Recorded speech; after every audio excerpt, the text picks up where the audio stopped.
Big Boss Malayalam പതിപ്പിൻ്റെ season 7 prediction ലിസ്റ്റിൽ ആദ്യം മുതലുണ്ടായിരുന്ന പേരാണ് രേണു സുധിയുടേത്.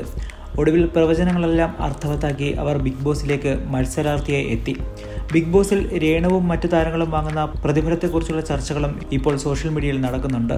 ഇതിൽ പ്രചരിക്കുന്നത് പ്രകാരം ഇത്തവണ ബിഗ് ബോസിൽ ഏറ്റവും കൂടുതൽ പ്രതിഫലം വാങ്ങുന്നത് രണ്ടുപേരാണ്. ഒരാൾ രേണുവും മറ്റൊരാൾ അനുമോളുമാണ്. ഇവർക്ക് ദിവസം 50,000 രൂപയാണ് പ്രതിഫലമെന്നാണ് റിപ്പോർട്ടുകൾ. രേണുവിൻ്റെ സുഹൃത്തുക്കളെ ഉദ്ധരിച്ചാണ് റിപ്പോർട്ടുകൾ ഇപ്പോൾ പുറത്തു വരുന്നത്.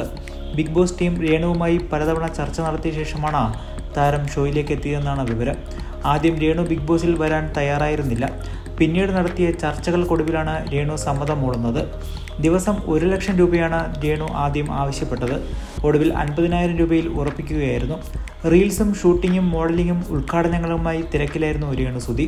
100 ദിവസം മാറി നിൽക്കുന്നത് ഇതിനെയെല്ലാം ബാധിക്കും. ബിഗ് ബോസിൽ പോകുന്നതോടെ ഫെയിമും നഷ്ടപ്പെടാൻ ചിലപ്പോൾ സാധ്യതയുണ്ട്. ഇതെല്ലാം മുന്നിൽ കണ്ടാണ് രേണു വൻ പ്രതിഫലം ആവശ്യപ്പെട്ടത്. രേണുവിൻ്റെ ആരാധകരെയും വിമർശകരെയും ഒരുപോലെ ബിഗ് ബോസിലേക്ക് ആകർഷിക്കുക എന്ന ലക്ഷ്യവും അധികൃതർക്കുണ്ടായിരുന്നു. പരമാവധി ദിവസം രേണുവിനെ ഷോയിൽ പിടിച്ചു നിർത്താൻ ശ്രമിക്കുന്നുവെന്നാണ് സോഷ്യൽ മീഡിയ ചർച്ചകളിൽ പറയുന്നത്.